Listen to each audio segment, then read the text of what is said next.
Shalom Bapak Ibu, Saudara-saudariku yang terkasih dalam Yesus Kristus. Selamat berjumpa lagi dengan saya, Pastor Stefanus Chandra, dalam Insani, Inspirasi Sabda Allah hari ini, channel renungan yang sama kita cintai ini. Adapun tema renungan kita pada hari ini, Senin 6 September 2021 adalah Hari Sabat. Mari kita buka permenungan kita dengan doa singkat. Dalam nama Bapa dan Putra dan Roh Kudus. Amin. Allah Bapa kami yang Maha Kasih, kami sungguh bersyukur kepadamu. Karena kasih cintamu Engkau menganugerahkan hari baru ini. Karena kasih dan cintamu pula Engkau memperkenankan kami mendengarkan sabdamu dan merenungkannya. Layakan kami menjadi anak-anakmu demi Kristus Tuhan kami. Amin. Bapak Ibu, Saudara-saudariku yang terkasih dalam Yesus Kristus, perikopa yang akan kita renungkan pada hari ini diambil dari perikopa Injil Lukas pasal 6 ayat 6 sampai 11. Mari kita bacakan bersama-sama. Yesus menyembuhkan orang pada hari Sabat. Pada suatu hari Sabat lain, Yesus masuk ke rumah ibadat lalu mengajar. Di situ ada seorang yang mati tangan kanannya. Ahli-ahli Taurat dan orang-orang Farisi mengamat-amati Yesus kalau-kalau ia menyembuhkan orang pada hari Sabat, supaya mereka dapat alasan untuk mempersalahkan dia. Tetapi ia mengetahui pikiran mereka lalu berkata kepada orang yang mati tangannya itu, "Bangunlah dan berdirilah di tengah." Maka bangunlah orang itu dan berdiri. Lalu Yesus berkata kepada mereka, "Aku bertanya kepada kamu, manakah yang diperbolehkan pada hari Sabat, berbuat baik atau berbuat jahat, menyelamatkan nyawa orang atau membinasakannya?" Sesudah itu ia memandang keliling kepada mereka semua lalu berkata kepada orang sakit itu, "Ulurkanlah tanganmu." Orang itu berbuat demikian dan sembuhlah tangannya. Maka meluaplah amarah mereka, lalu mereka berunding apakah yang akan mereka lakukan terhadap Yesus.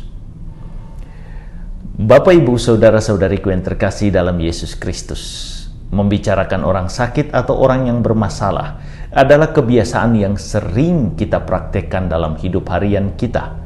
Alih-alih membicarakan cara menolong orang tersebut, yang justru menjadi hot topic biasanya adalah sebab musabab sakit atau kesalahan yang dihadapi orang yang bersangkutan. Masyarakat Yahudi pada zaman Yesus menghadapi situasi yang sama, bahkan lebih parah. Mengapa?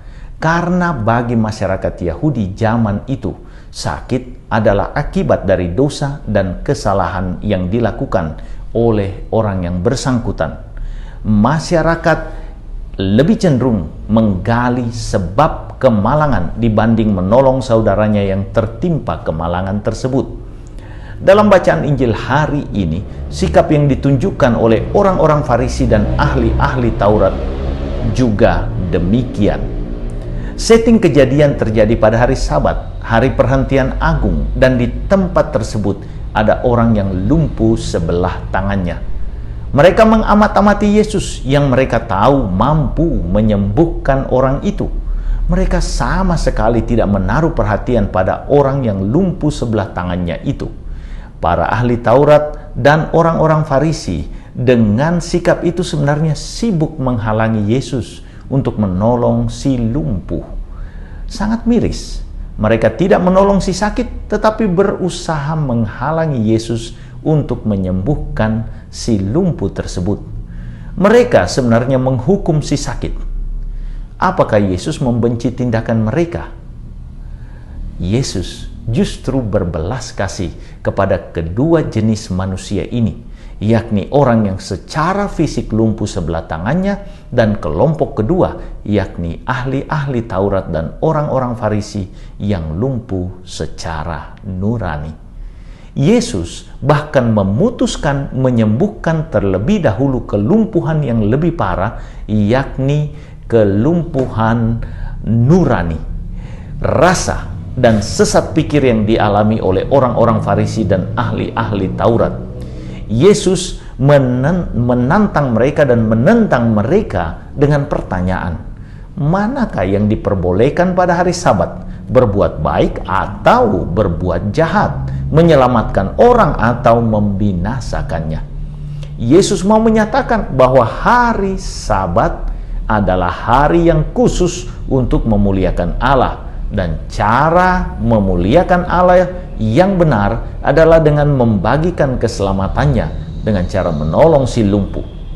Yesus geram karena sebagai orang-orang yang sehat, seharusnya mereka lah yang mencari jalan untuk menyembuhkan si lumpuh, bukan menjadi penghalang bagi si lumpuh untuk mendapatkan kesembuhan dari Yesus. Setelah Yesus berusaha mengatasi kelumpuhan jenis pertama tersebut, akhirnya Yesus menyembuhkan orang yang lumpuh sebelah tangannya. Reaksi dari ahli-ahli Taurat dan orang-orang Farisi atas penyembuhan si lumpuh menunjukkan ironi dari realitas saat itu. Karena si lumpuh sembuh, sementara mereka justru marah dan merencanakan sesuatu yang jahat terhadap Yesus.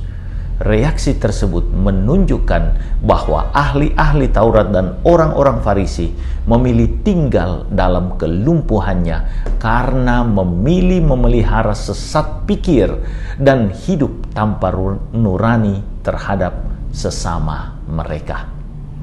Pesan bacaan Injil kita, Bapak Ibu Saudara-saudariku yang terkasih, sangat jelas bagi kita. Yesus menghendaki kita hidup sebagai penolong bagi sesama kita yang menderita, terutama yang sakit. Adalah lebih berguna mencari solusi bagi si lumpuh, membawanya berobat dan berdoa bagi kesembuhan mereka, dibanding mencari sebab dan hanya mengutuki keadaan mereka. Semoga jalan Yesus yang memilih menolong yang sakit menjadi pilihan kita dalam hidup. Tuhan Yesus memberkati. Marilah berdoa. Ya Yesus yang baik, tuntunlah kami agar kami melaksanakan jalan-Mu, jalan kasih kepada sesama kami, khususnya yang sakit dan menderita.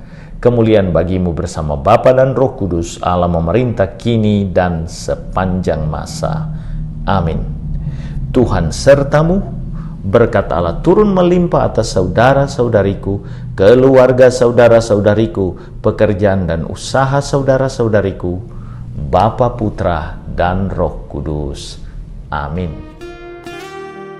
Terima kasih saudara-saudariku yang telah mendengarkan Sabda Allah dan renungan hari ini. Saya, Pastor Marcel Lolotandung, mengucapkan berlimpah terima kasih kepada Pastor Stefanus Chandra. Semoga Pastor senantiasa diberkati Tuhan dalam setiap aktivitas dan pelayanannya. Amin.